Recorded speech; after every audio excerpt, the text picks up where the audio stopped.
Hello everybody, my name is Ryan and I am the King of Booty Fab. If this is your first time coming to my channel, thanks for checking it out. Stick around for a while, I promise you. I do some pretty cool stuff around here. And if you've been here before, thank you for coming back. For those of you who don't know, this is my 39-ish Chevy. This body started out as a firewall propped up on milk crates. It's been narrowed, channeled, chopped, sectioned. It's a combination of 2-door and 4-door parts with a custom frame, an old small block with twin 453 blowers on it. This is my scrap car. This is my garbage car.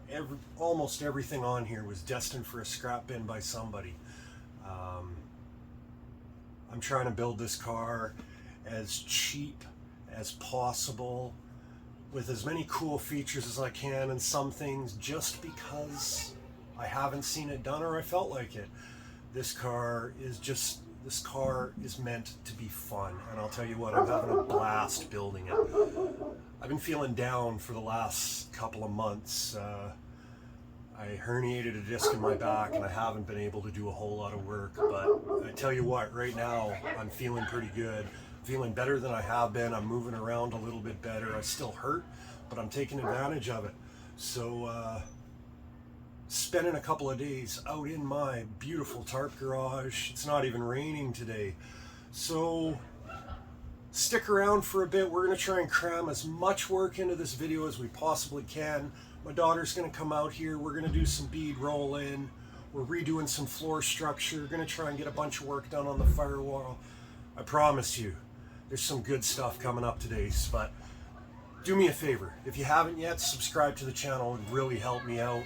I want to build this thing as big and as bad as I possibly can. Like the video if you pick up any tips or you enjoyed it.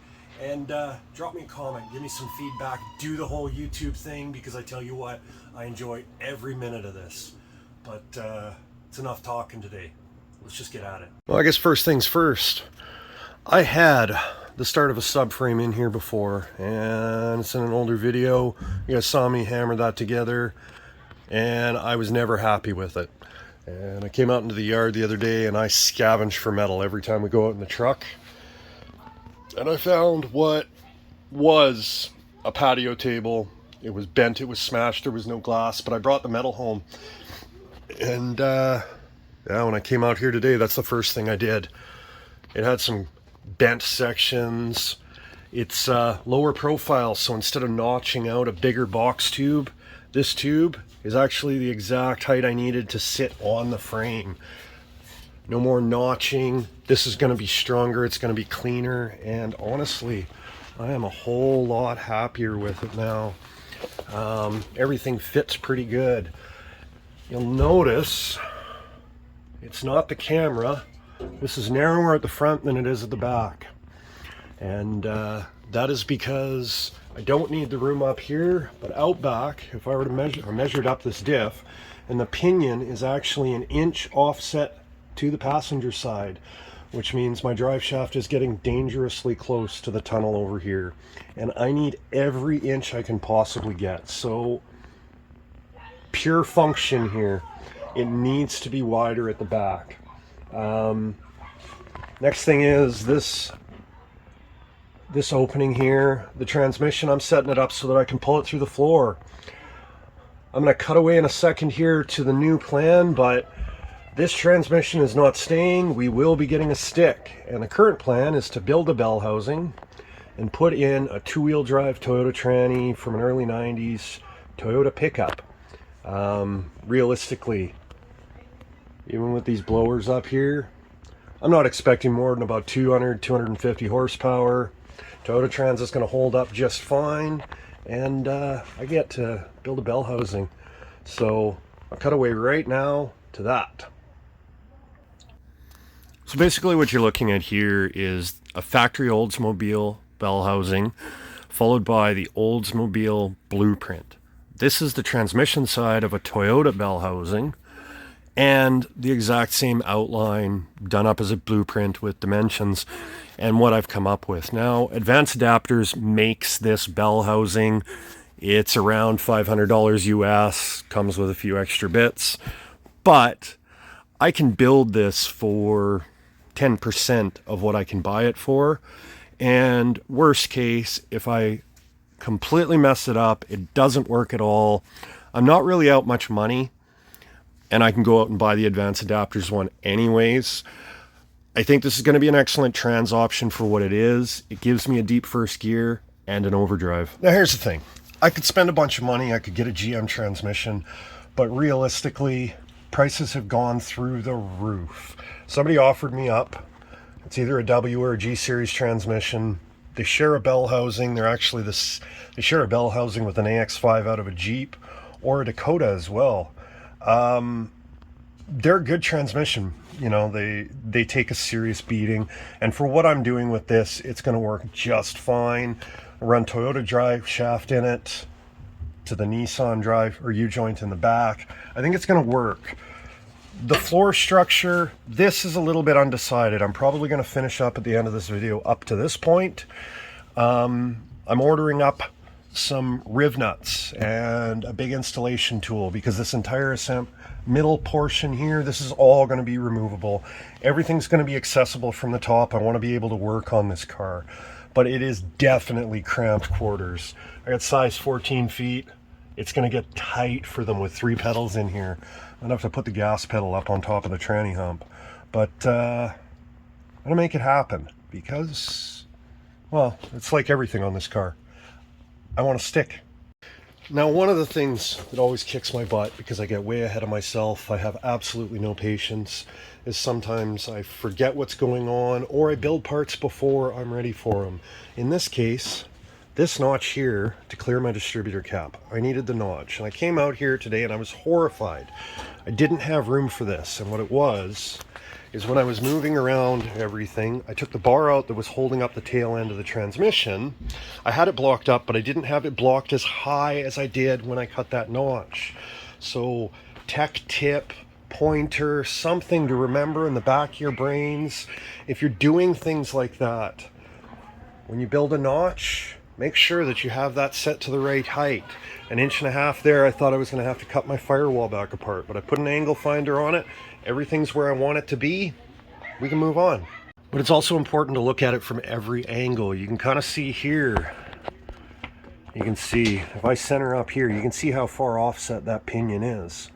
And you can see I've got enough room. It will fit. I'm going to have to keep this, you know, fairly tight because I need room for seats. This car is really narrow. I took 8 inches out of the middle of it.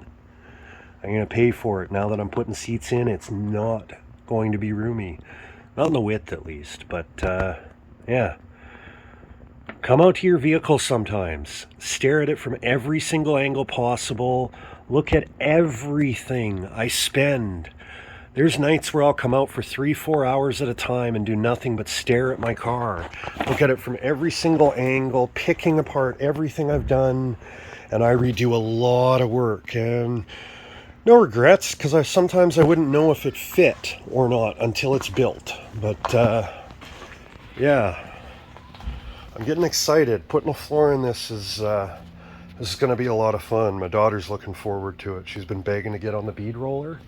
And, you know, it's undercover. It's held up. May as well put it back to work. Sometimes the shape and exactly what I build is dictated by the metal I got sitting on the ground. And all that's left here is mangled and bent. But I got my subframe. So this is where I'm going to pack it in for tonight. Go in, watch a movie, grab some food, rest up. Because tomorrow we're going to grab some of that sheet metal, set the camera up on the tripod, time-lapse, start putting a floor into this. Okay, morning everybody. It's a start of a brand new day. A little bit chilly out here, I guess. You can see my breath. But found some old stainless tin in the motorhome that it's actually rusting horribly. And the coating has been on there so long that it doesn't want to come off, but it was free. It's about the right size I need. So, me and the dragon there, We got this side all trimmed down. Other side is about a 1/4 inch out at the one corner, but we're gonna overlap this, cut it out, and finish cleaning this off and put it in the bead roller. So what Jade's doing here is she's marking out on the subframe where all of these go. You see these Sharpie marks. They don't have to be exact, but basically what we need is we need to be able to drop the piece of metal on top and lay out where the subframe is so that the pattern we put in does not interfere with the floor. Since we're going to recess the metal down, we need to make sure that we're not hitting up any of the ribs, and it'll give us a spot that we can put our spot welds so the floor holds down and doesn't rattle. So Jade's already marked her side, and then on my side we've got the exact same thing. But those marks we had, you can see all I got to do is transfer these here and take the straight edge,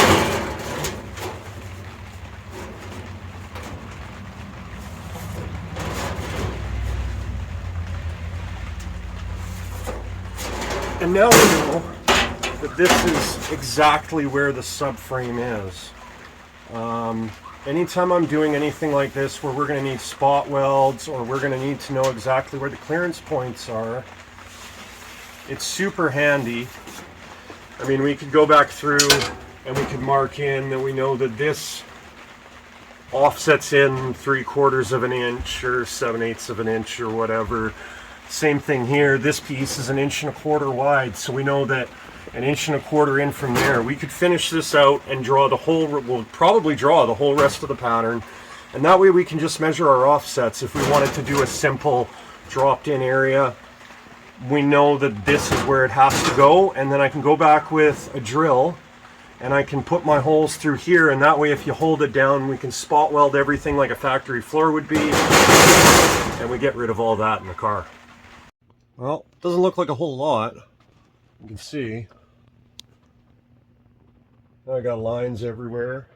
I know where I can't bead roll. So now we're just going to sit down and figure out exactly what pattern we want. I think Jade wants a heart on the passenger side, little one. Probably put a few details in.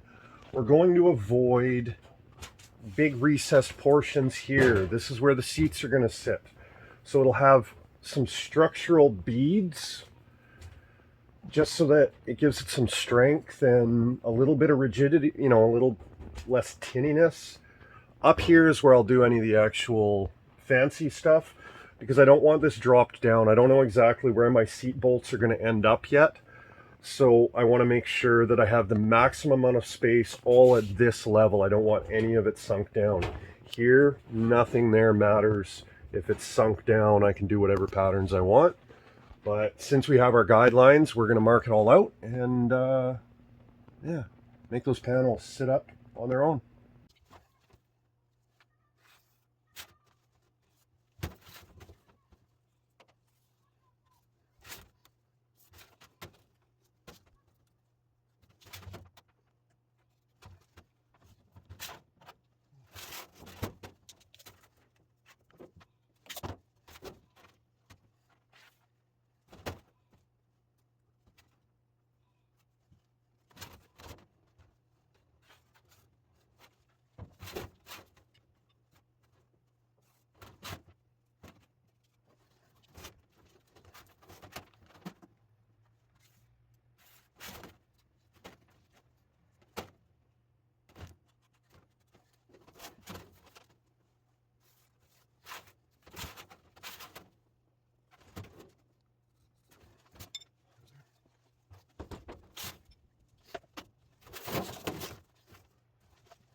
I'll be honest, there's not really much logic to how this is all laid out.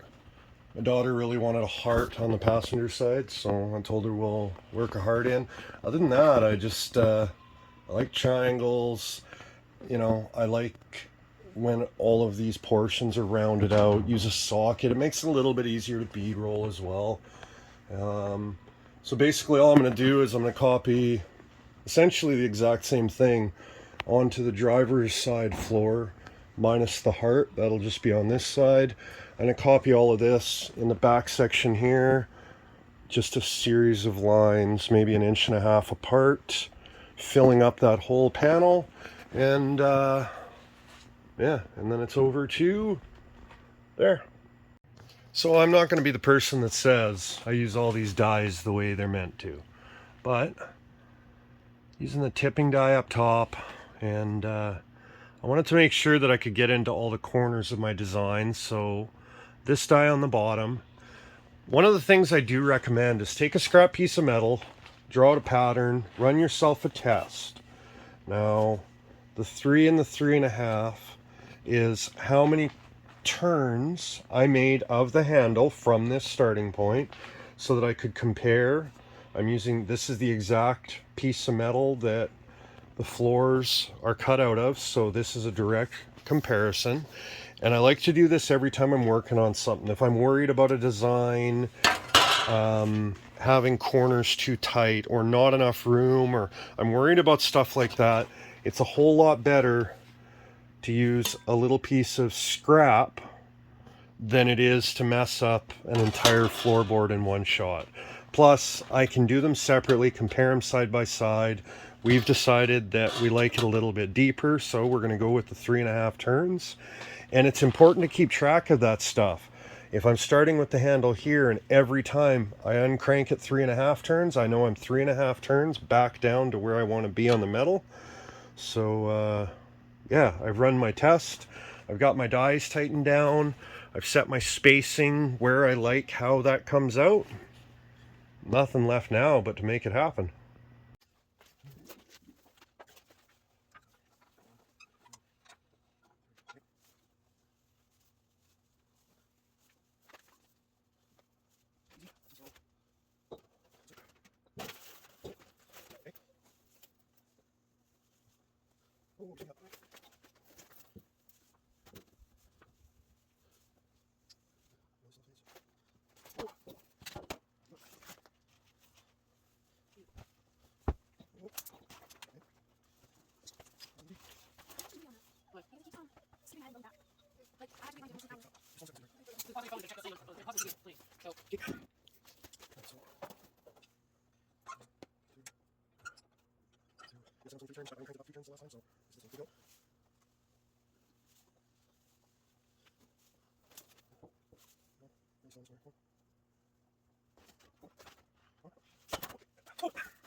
Sorry.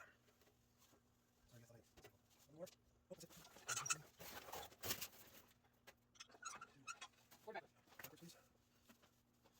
More. Oh, okay, forward. Oh,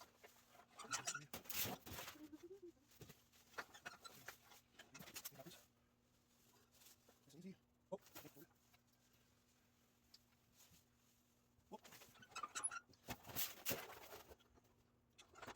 Oh. Backwards. Oh, okay, forward. Oh. Okay, backwards. Oh, forward, please. Oh, please. That one. This one. One.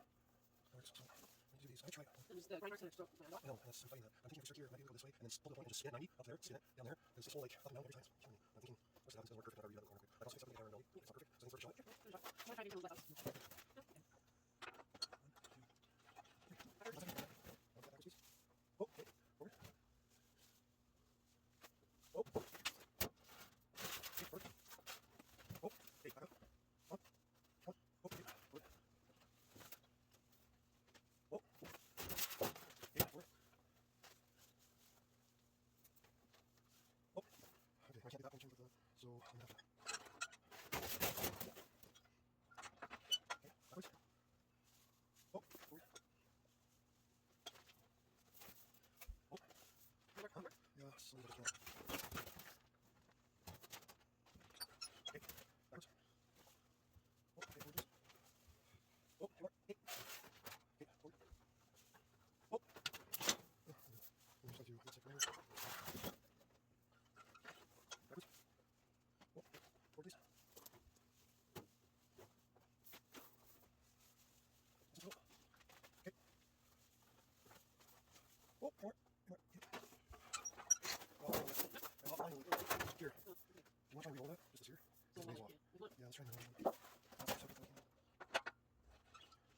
Okay, backwards. Okay, forward. Whoa, whoa, whoa. Sorry, get away from here. Okay, go ahead. Whoa. Backwards. Okay. So just do that. Whoa, look. Just like this? Yeah, do.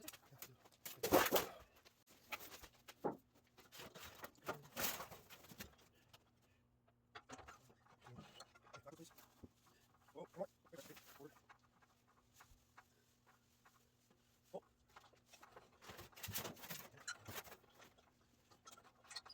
Okay, backwards. Whoa, forward. Oh, more. Okay.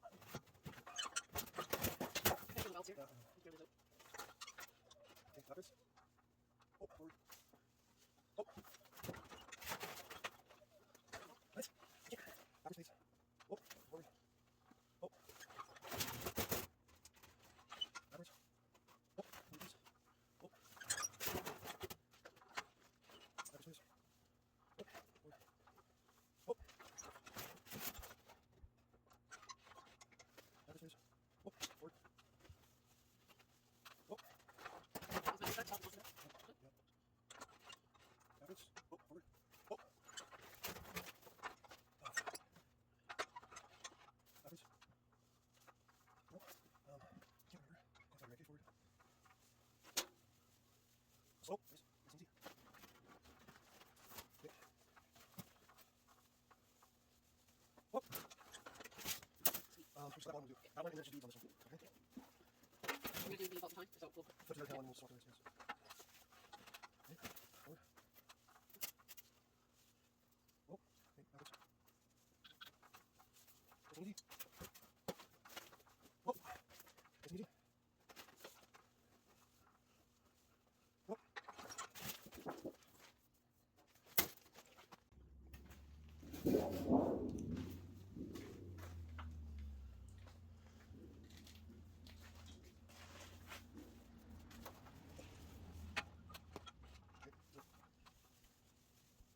Slow, slow, please. Slow. What?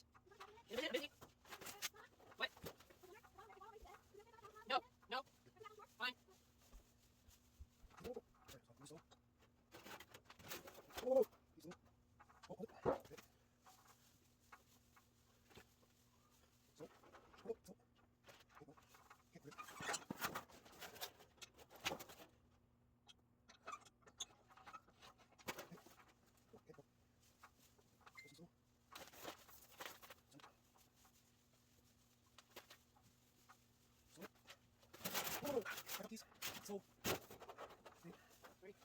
Slow. Slow.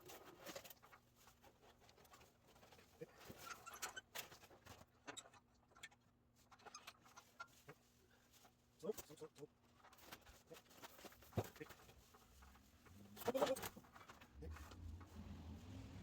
Slow, slow.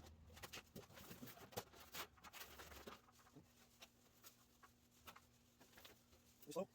Slow, slow, slow. Slow.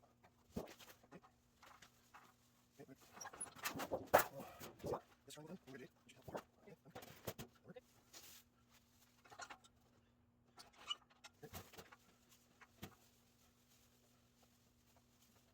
Slow, slow.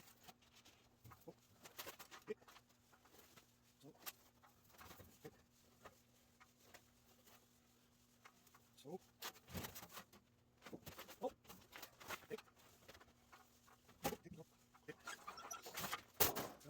NG. Okay, now, here. You want backwards first? Okay. So, okay. No, oh, okay, okay, nope. Oh, okay, forward. So, no. Oh, okay, okay. You can see if you want. You can stretch every reasonable.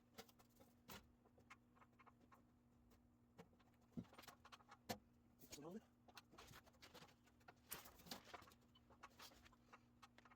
can see if you want. Sorry.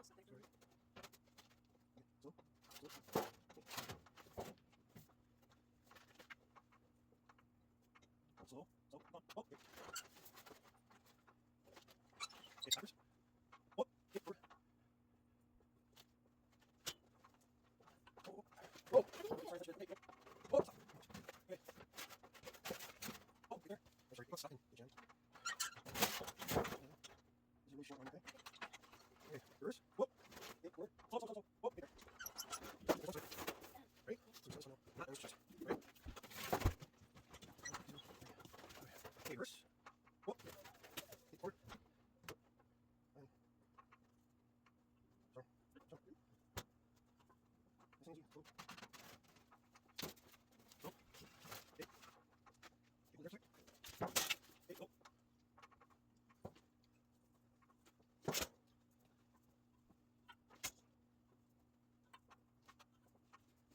So, really slow, really slow. Oh, okay. Oh. Slow, slow, slow. Whoop. Okay, reverse. Whoop. Okay, forward. Forward.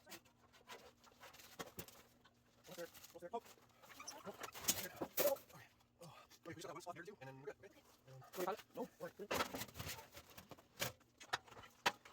Wait, backwards. Oh. Okay, close. Okay, close in the corner. On there.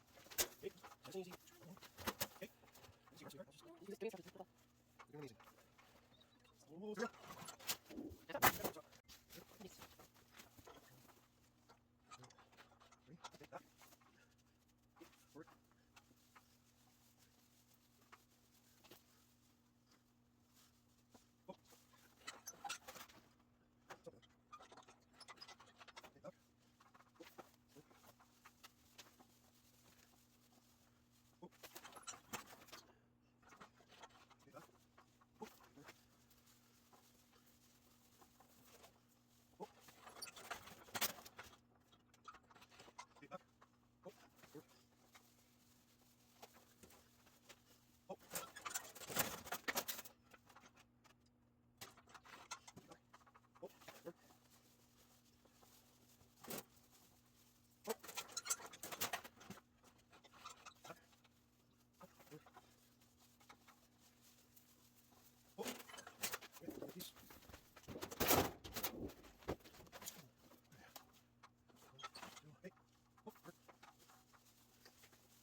Okay,